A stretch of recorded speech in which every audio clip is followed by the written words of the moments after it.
when I think sometimes, when I look around and think to myself, we left school at 13, 14, I often think to myself, would the youngsters be able to cope if they left school at 13 or 14 and went to work? I don't think I would have been able to cope, as in life, education is mostly needed. You're nothing. So you think that the education actually is important now? Yeah. Why? It's the key to success. But these guys were all successful. My father was successful. It makes it easier. Sorry? It makes it easier. Makes it easier? For who? For everyone that gets education. Do you think with education, sometimes people like plumbers can go out and demand £60 an hour? Absolutely. Absolutely. Are people getting too educated that all the educated jobs are getting filled up and it's hard to get in them? But the lower, where you need a skill with your hands, you can claim the money. Yeah. Do you think we put a wrong emphasis on that, on people getting an education, when actually what you could do is earn money with a skill? Go on, you tell your answer. At the moment, I've already got a job, a Saturday and Sunday job. I do that, but over the weekday I've got school as well, so I find it alright. It doesn't really matter, because at the same time I'm getting the money on the weekends. But by the end of it, while I've got my education, I can get more money when I'm older, so it's okay. Yeah, but that money you're earning now is for your own personal use, is it? You don't go towards the family support. Yeah. That's a good question. do you hand the money over to your mum? Nah, not all of it, no. I get £80 over 2 days, and I hand over to my mum at least about £40 of it. And the rest do you really? Yeah. I'm going to give you a little round of applause, young man. How much are you getting for the weekend then? I don't think it'd be exact £80. Do you know how much I was getting when I was 16? Yeah. £7 a month. Now I had to live on that. When I was 14, most of my money I gave to my mother, because it had to go for the keep. Yeah. You keep. So much for your pocket, or whatever, you had other expenses, Yeah, but it wasn't all yours, you had to div in, and once you started work, you was part of the wage earning, and you had to put your money in, On Saturday morning, when I was a child, I used to do errands in the morning for neighbours, for a penny or half-penny, which usually paid for me to go to the local cinema, which was down St Stephen's Road, the Ritz. Yeah. And I used to go up to the market. There was a shop up there that used to make jam roly-poly and all that sort of thing. And I used to go in and buy a penny for pieces and go to the cinema. Penny to go in the cinema. And it used to be lovely in there. Used to see about 3 hours up along Cassidy and all the other films. Yeah, it was really marvellous. I used to go the Odeon in Mile End, and it was sixpence. Right. But it was a complete mad. You couldn't hear nothing. All the kids were shouting, and it was either up along Cassidy or Roy Rogers and all that. And it was a serial. You had to come back next week to find out what happened and all that lot. But it was completely packed. The Odeon in Mile End, it was only pulled down about 20 years ago, wasn't it? Yeah, Saturday morning pictures. Yeah. Yes. That was just after the war, because I was born in 1940. So, when I was about 10, early 50s. Yeah. Used to do on a Saturday morning, they give you your ticket, and then you get hold of it, and after a certain the month's saving, you got 20 of them, and they put them on a scale, and as you walked in, you give them. But what we found out as kids, our little mob, that if you stood over them,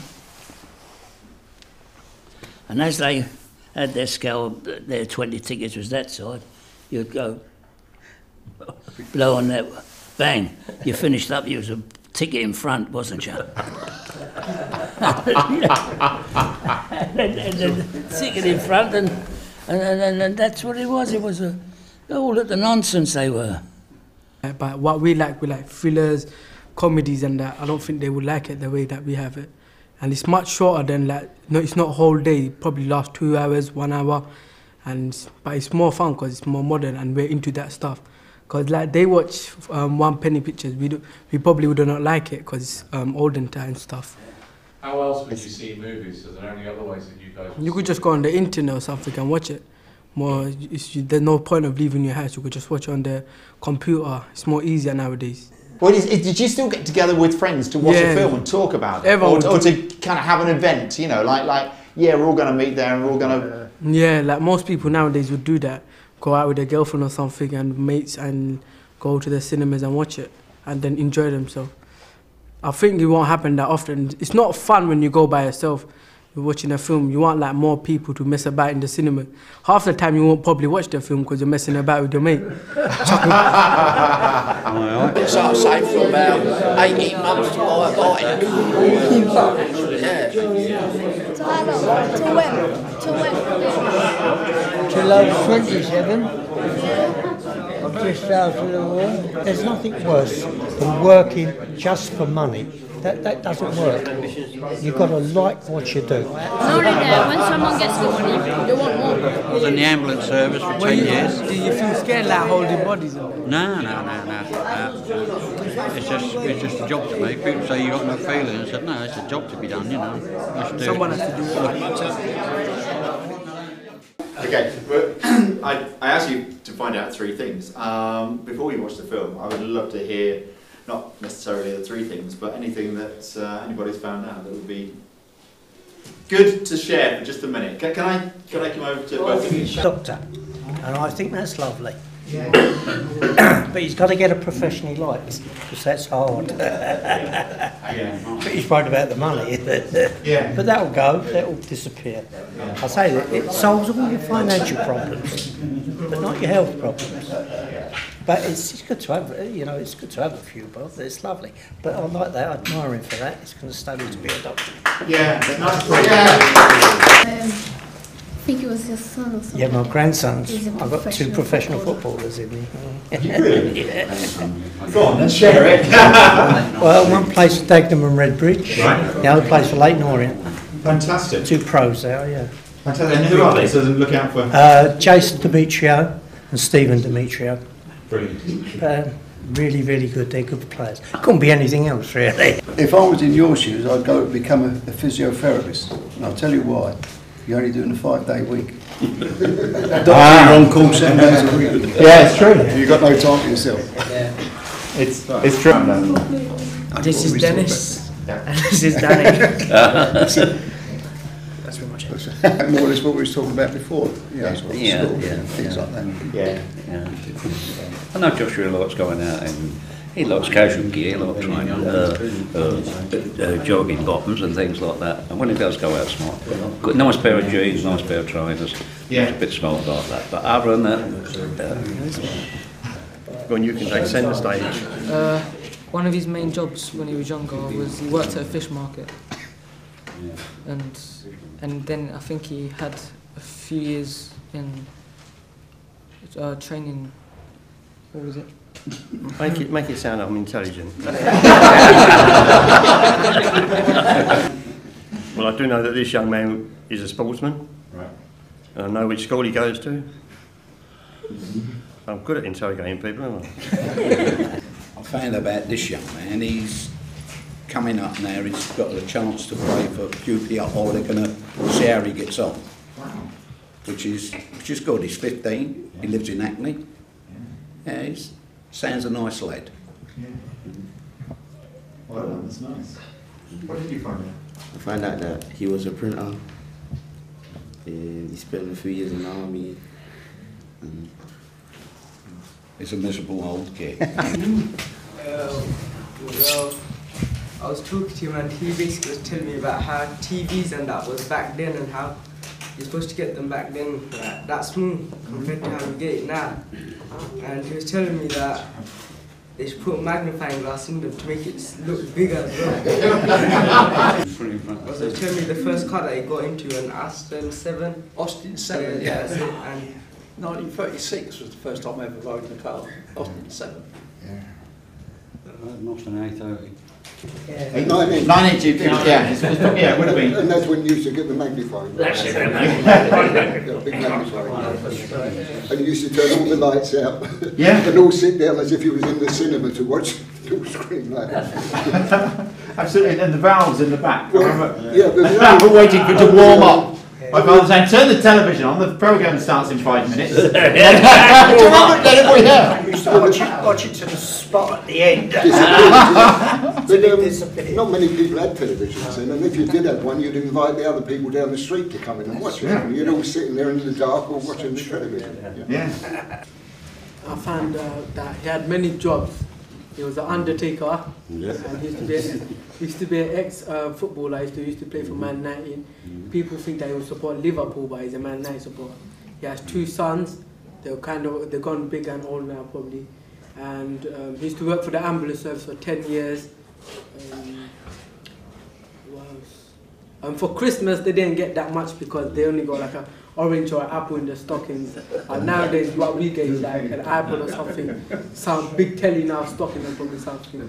But like now, he grew up in an orphanage. His ambition to be a barrister and that. I said, well, work hard, study hard, like, and go for it. Yeah. He's a nice young lad. Fantastic. Let's give him a round of applause. Has been boxing for 20 years, from when he was 7 until when he was 27. He has been an electrician, and he has 2 grandchildren who are now about 37 or 40.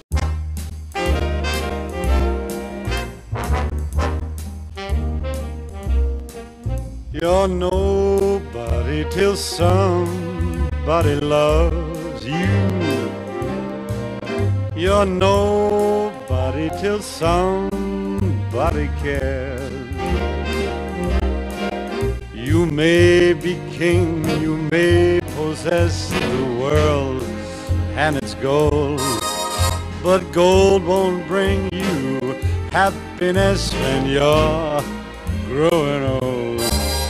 The world still is the same, you never change it. As sure as the stars shine above, you're nobody till somebody loves you. There's some things on there that are exactly the same as the boys now. Yeah. Especially though it's, I suppose it's a little bit more. We talk about when I used to be frightened to go under the arch to get my dad's beer because you're frightened you're going to get beaten up. Yeah. I'm afraid we've still got these sort of turf wars around here now, and the postcode lark. And I think but it's more serious now. And I'm really. It was never like that when we were kids. I mean, you might have got a punch on the nose or something like that, but now it's more frightening what happens around. Yeah. Thank you. But that is, that's in a gap of 40, 50 years. Yeah. So though we was territorial, it did happen them times, but it's something we should try and break down. You can see a real difference now how we have changed and how everything has become more like, when we like you said, turf wars, it's way extreme now. Now back then you probably just get beaten up, not that hard here. Nowadays you see people getting stabbed, shot, young people losing lives. And then we are example, but little kids they see it from us and they get more like that. And then soon enough more people are going to start dying because of how we have wars with other areas. We ain't going to get good jobs because we imagine we got a job interview somewhere else in a different area and we got a war with them or something. Fight with them, you can't go in there and try to get a job because you're scared of getting beaten up. So it's more extreme now. Yeah. Since it was back then. Why? It's just people want reputation, respect, how strong their areas are and how, who's the biggest in the areas I think that our generation had the best sort of time of the century, really, for the last 100 years. I think, so we had full employment when we was kids, or young, I should say, and that. And although we didn't have everything, I think we enjoyed life better. Life was more enjoyable than that. One of these fellas, they was talking about what films they like to see. I wonder if they brought it back the Three Stooges, and if they saw the comedy that come from there. It was nothing really, slapstick. But then again, you get some prat turn around and say, "You're wicked, you mustn't hit him on the head with an hammer like that." But it was laughable, wasn't it? Didn't hurt him, he come back next day and made another one. You said that sort of after the war, it was a fantastic time. Yeah, well, that brought people together, the war, didn't it? You didn't have nothing to prove, you didn't have to keep up with the Joneses, you just carried on. Stuck your hand through the letterbox, took your key out. Can you imagine it now? Tying a key on a lump of string and going to bed? You've got iron gates in front of your door now. Yeah. Some people just had a bit of string, didn't they? Like Graham. I mean, her door, all you did was you pulled the string and you walked in. But the thing was, we had discipline then, and we was taught respect from a young age. I don't know if what's happened now is down to us. Did we fail by not continuing that sort of thing? I mean, we all did. I think we did our best for our children. Everybody did. But people after the war, people were getting things they'd never had before, and they wanted their children to have things that they hadn't had when they were growing up. And I think maybe they started giving them too much, and we got too many do-gooders that started making law against yourself. I mean, all this. We knew if we did something wrong, we would go and get chastised for it. We'd get a slap or something like that, and so that was that. And we expected it. We knew that that was what we'd get. But then when laws come out, now you talk to children who do something wrong, and they say, "You can't touch me, you can't do this, you can't do that," and what's it all about? That's a good point. Let me throw it over to the young people. Let me come here. I mean, what would you do today if the copper as you ran, slapped you around the face for doing something wrong? I'll slap them back.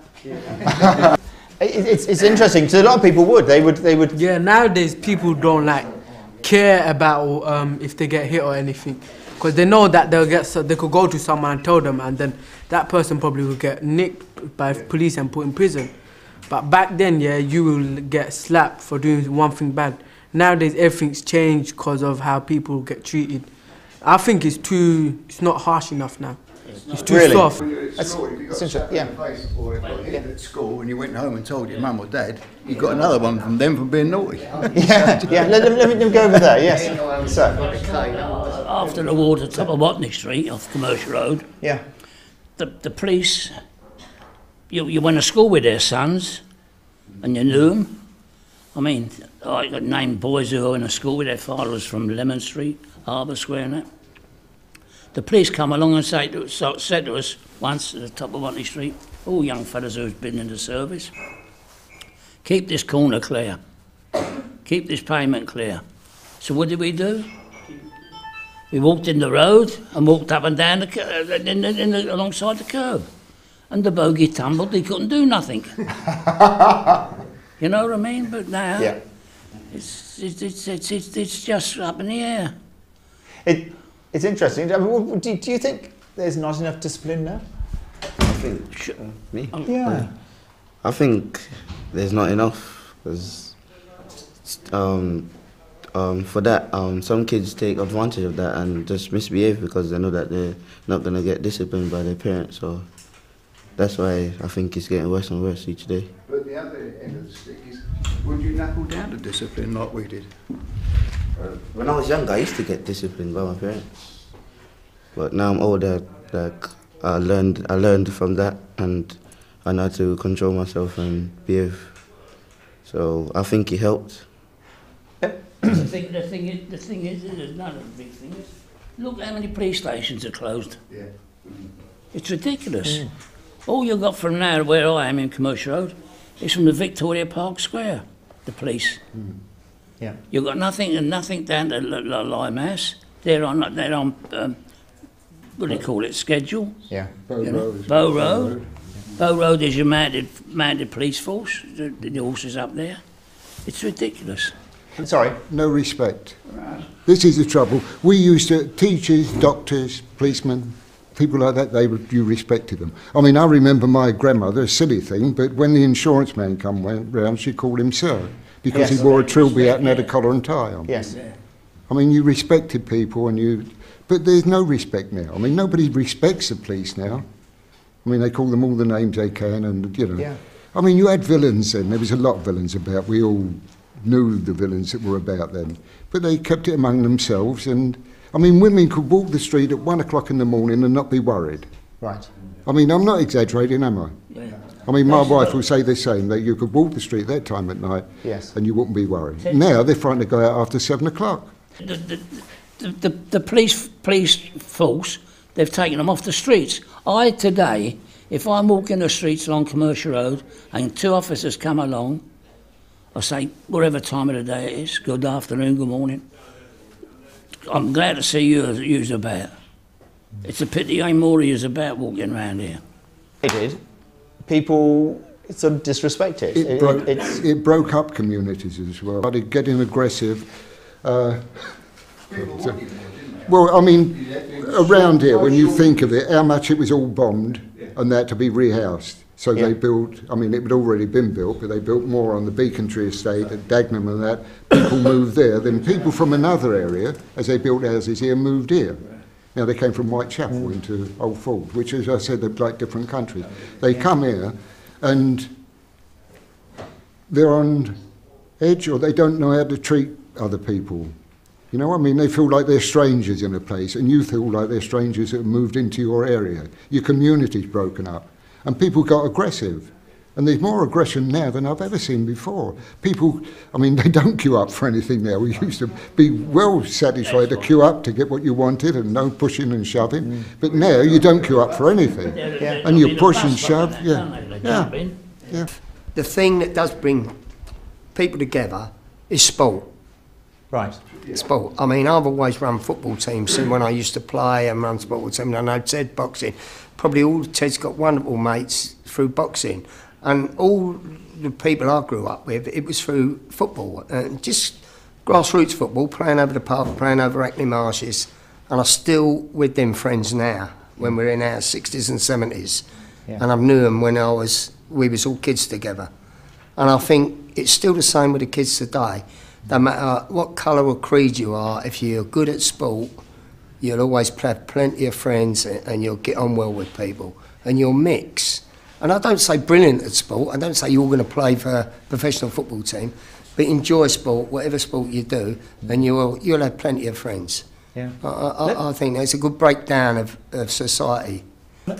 If there's people you don't get along with, say if they was put on your team in like a football match, no matter what the problem is, you'd still work together to try and win. See, that's what I mean. Like, he can have his biggest enemy, but he's picked on each side. Yes. And they're mates while they're on one other side. Yeah. And they probably end up being mates when they finish the football. Yeah. And all them things that outside, the animosity, it goes. It will go. It's interesting. I will come to you, sir. I'm just... You play sport as well. You play football. You want to be a professional footballer. What is it for you that's special then about playing football? Well, it's the enjoyment that you get. It's a good feeling that you're good at the sport and you just play to your best at all times, and it makes you feel happy, and as I said, you make a lot of friends. And was willing to give their time to teach you and run these youth clubs and do things for you.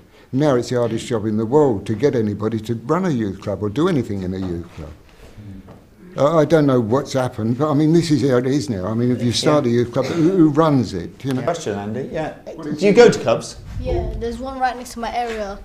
It opens Mondays, Wednesdays, and Fridays. I go there like once every week. Play pool, PS3, and it's interesting because like if you have nothing to do, you can go there and play some games, and you can go with your friends. Caxton Hall. Did you go to a club? Yeah, I go to the youth club. It's called in Kingsley Hall, but it's open on Mondays and Fridays. But it's kind of boring because there's not that much to do. You don't go out that. It's on 2 days of the week, and mostly you're out on the streets doing something you shouldn't be doing, like messing about or something. That's why I think we should open more clubs around the places. That's why there's so much violence. Like us kids, we don't get that much to do around the bits. We only have little clubs open like twice a week or something.